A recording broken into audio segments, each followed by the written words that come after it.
Hello students, welcome to online classes of Future Track Academy. Students, today we study about multiplication of matrix. Multiplication of matrix बेटा कल की video अगर आपने देखी होगी तो इससे पहले वाली वीडियो यानी कि उसमें हमने एडिशन किया, ऐड और सब्ट्रैक्शन या फिर मल्टीप्लिकेशन ऑफ स्केलर्स। स्केलर्स का मल्टीप्लिकेशन भी कल बताया था आपको। मान लो कोई मैट्रिक्स है 2 3 4 5 5 या स्केलर किसी कांस्टेंट से मल्टीप्लाई करना डायरेक्ट इससे हो जाता है। ठीक है, आज की जो वीडियो है उसमें मल्टीप्लिकेशंस करने जा रहे हैं। क्या करेंगे? मल्टीप्लिकेशन जो कर रहे हैं तो उसमें हमारा जो एडिशन था उससे बिल्कुल अलग है। एडिशन से बिल्कुल अलग है। एडिशन में आपको क्या बताया था कि भाई दो मैट्रिक्स का ऐड कब होगा? जब दोनों का ऑर्डर सेम होगा। दोनों का ऑर्डर सेम होगा। मान लो A11 A12 21 और 22। इसी प्रकार से कोई बी मैट्रिक्स थी B11 B12 B21 और B22। ये 2 ऑर्डर की है, ये 2 ऑर्डर की। ऑर्डर चाहे आप मान लो 3 2 है, इसका 3 2 ऑर्डर होगा तो इसका भी कंपलसरी है 3 2 ऑर्डर। अगर ऑर्डर चेंज हो जाता है तो उनका एडिशन हम नहीं कर सकते। लेकिन मल्टीप्लिकेशन थोड़ा अलग है, उसको थोड़ा ध्यान से समझने के लिए आपको बेटा आराम से कंसंट्रेट करके वीडियो को देखें ताकि आपको समझ आए कि हम कर क्या रहे हैं। अदरवाइज अगर मल्टीप्लिकेशंस में एक बार गड़बड़ हो गई तो मैट्रिक्स का बहुत सारा पोर्शन आपका खत्म हो जाएगा। क्योंकि मैट्रिक्स में जब आप आगे डिटरमिनेंट निकालोगे, एडजॉइंट निकालोगे, इनवर्स निकालोगे, उनमें काफी जगह मल्टीप्लिकेशन ही है। तो अगर मल्टीप्लिकेशन में प्रॉब्लम हो गई तो आगे आपको मैट्रिक्स में बहुत ज्यादा प्रॉब्लम आएगी। इसीलिए आपको बता रहा हूं कि आराम से समझे। 2 पार्ट में मल्टीप्लिकेशन किया जाएगा। आज एक पार्ट है, कल पार्ट 1 कराएंगे, 2 सेकंड कराएंगे। तो मल्टीप्लिकेशन के लिए स्टार्टिंग फ्रॉम, मान लो कोई मेरे पास मैट्रिक्स है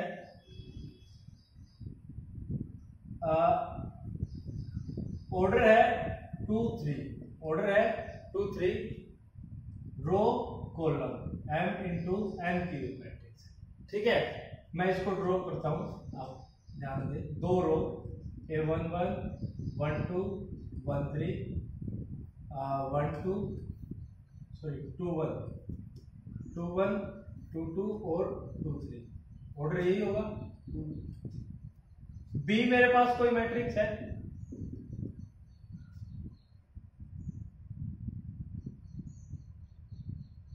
B11 B12 और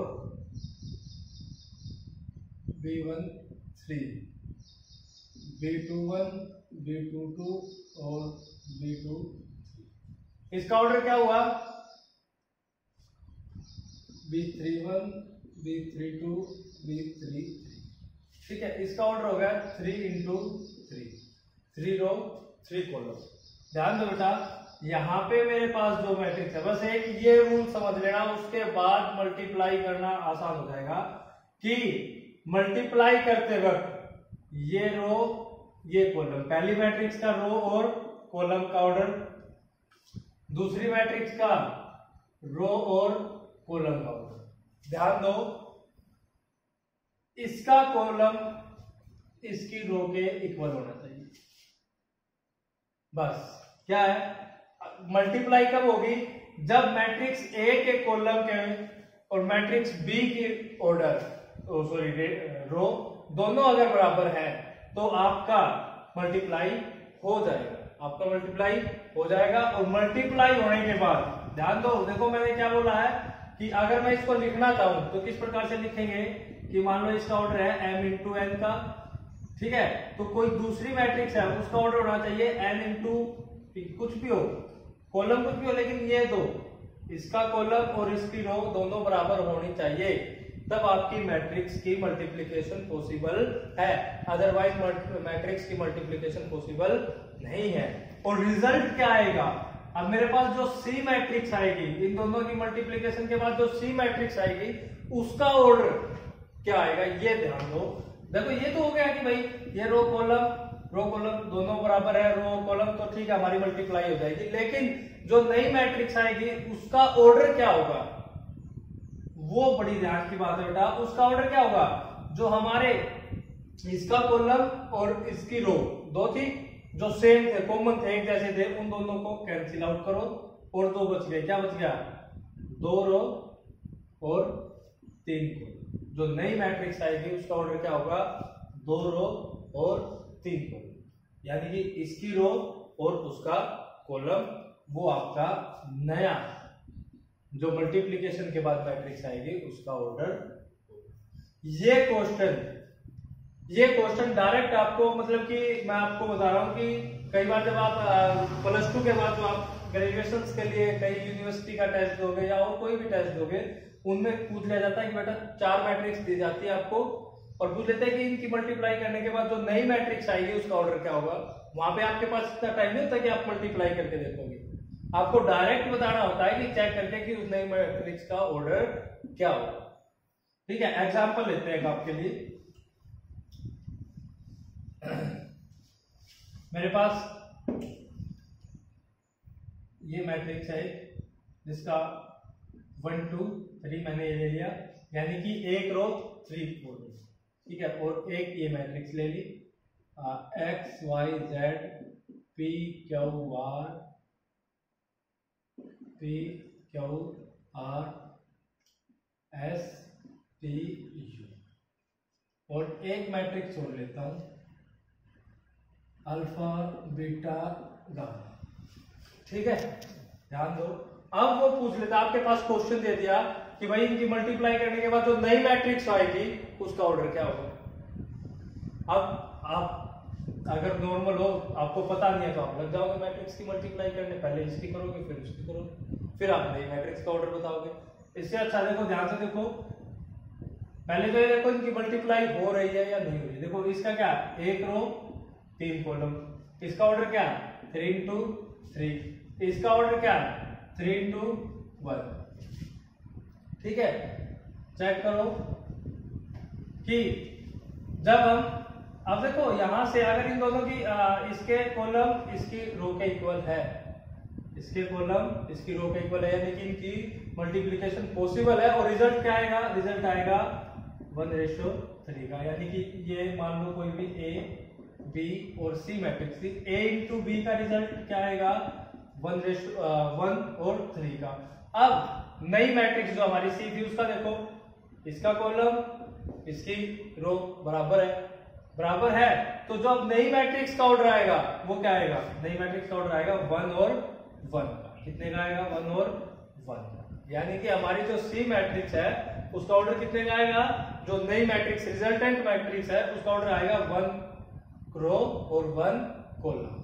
तो ये बेटा ध्यान रहे कि जो मैट्रिक्स की अगर ऑर्डर चेक करना है, नहीं तीन मैट्रिक्स की मल्टीप्लाई के बाद ऑर्डर क्या है वो।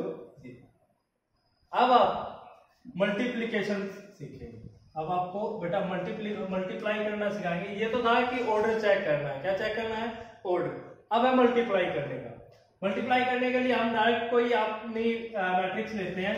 मान लो मेरे पास ये कोई मैट्रिक्स है 2 3 4 1 और 1 2 3, ऑर्डर 2 रो 3 कॉलम। बी कोई मैट्रिक्स है, अब देखो ध्यान दो, 2 रो 3 कॉलम के, यानी कि यहाँ पे 3 कॉलम होंगे, रो आप अपनी इच्छा से बना सकते हैं। तो सॉरी, यहाँ पे 3 रो होगी और कॉलम आप अपनी इच्छा से बना सकते हैं। कॉलम हम 2 ही बना लेते हैं, ठीक है।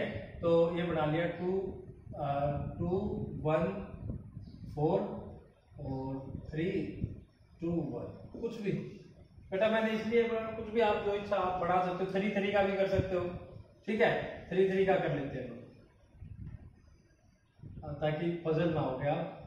1 0 3 लिख दिया, 1 0 3। अब इसको चेक करने के लिए हमारे पास जो हम मल्टीप्लाई कर रहे हैं, मल्टीप्लाई का तरीका सुनो। मल्टीप्लाई का तरीका क्या होगा, पहले तो आप देखो जो हमारी नई मैट्रिक्स का ऑर्डर आएगा, ऑर्डर चेक करो, ऑर्डर क्या आएगा, नई मैट्रिक्स का ऑर्डर आएगा 2 3 का, 2 रो 3 कॉलम, 2 रो और 3 कॉलम। ए इंटू बी में, यहीं से स्टार्ट कर रहे हैं, ब्रैकेट बाद में बंद करेंगे, लंबा प्रोसेस जाएगा। इसलिए क्या होता है बेटा, ये रो उठाओ, पूरे कॉलम के साथ मल्टीप्लाई करके ऐड करते हैं। ठीक है, देखो ध्यान से, फर्स्ट एलिमेंट फर्स्ट के साथ 2 2 जा 4 करके दिखा, 2 2 जा ऐसे लिखना, प्लस का साइन, अगर माइनस का साइन यहाँ पे है तो माइनस का साइन आ जाएगा, अदरवाइज प्लस का साइन। 3 1 जा 3 प्लस का साइन, 1 4 जा जो भी आप एक क्या इसके साथ यहाँ पे हो गया गैप देके 2 इंटू 3, सेम प्रोसेस 3 इंटू 2 और 1 इंटू प्लस का साइन 1 इंटू 1, फिर सेम प्रोसेस इसी रो से थर्ड कॉलम के साथ 2 इंटू 1 और 3 इंटू 0 और प्लस 3 इंटू 0 प्लस 1 इंटू 3। अब हमारी क्या क्या ऑर्डर आएगा, पहले भी बता चुके हैं, 2 इंटू 3 का 2 इंटू 3 का कॉलम तो हो गए 1 2 3 कॉलम।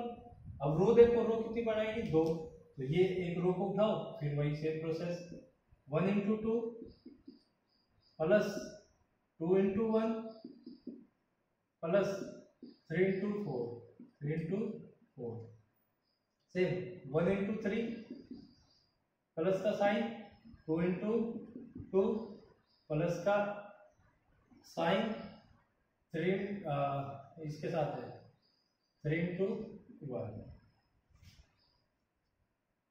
1 इंटू 1 प्लस का साइन 2 इंटू 0 और प्लस का साइन 3 इंटू 3 हो गया। अब ये तो सोल्व आप कर ही सकते हो, वैसे अभी करके दिखाएंगे, ये सोल्व भी करेंगे सबको। 2 into 2 4,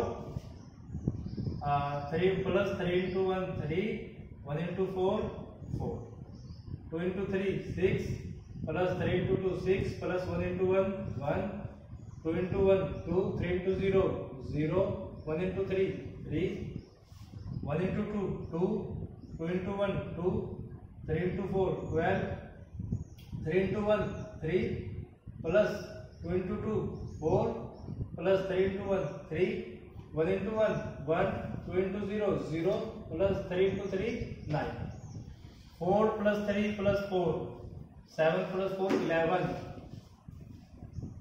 resultant matrix 6 6 12 plus 1 13, 2 plus 3 5, 2 plus 2 4 4 और 12 16, 3 3 6 4 10, 9 1 10। ऑर्डर क्या हो गया, आ गया।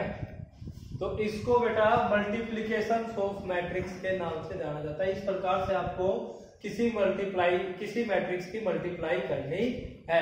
अब जब आप आगे चलेंगे तो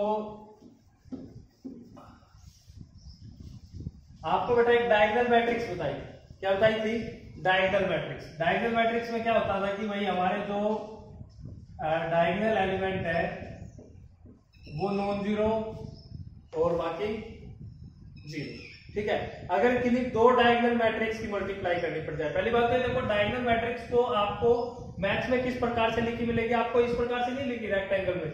डायगोनल मैट्रिक्स कैसे लिखेगा, मान लो वो बोल देगा कि कोई मैट्रिक्स है डायगोनल 1 2 3, यानी कि उसने देख दिया कि उसके डायगोनल एलिमेंट क्या है 1 2 3, और एक और मैट्रिक्स है बी जिसके डायगोनल एलिमेंट 1 4 3। ठीक है, ये लिख दिया। इनकी मल्टीप्लाई करनी है। मल्टीप्लाई दो तरीके, इसका एक शॉर्ट मेथड बता रहा हूं बेटा, क्योंकि ये जो क्वेश्चन है ये आगे आपके कंपटीशन एग्जाम में आते हैं। तो ध्यान दें कि क्या होगा कि मान लो हमारे पास ये दो मैट्रिक्स बता दी, इनका ऑर्डर 3 3 ऑर्डर का, तो 3 3 की नेक्स्ट वो आएगी। तो हमें सिर्फ डायरेक्ट मल्टीप्लाई करनी है। क्या करना है, फर्स्ट का डायगोनल इसका डायगोनल मल्टीप्लाई करके लिख दो, 1 इंटू 1 1, 2 इंटू 4 8, 3 इंटू 3 9। आंसर आ गया बेटा। आपको कोई लंबी प्रोसेस, वो जो अभी प्रोसेस सिखाई है वो डायगोनल मैट्रिक्स में करने की जरूरत नहीं है, डायरेक्ट इस प्रकार से आंसर कर सकते हैं। इससे आगे का टॉपिक कल की वीडियो में। थैंक्स।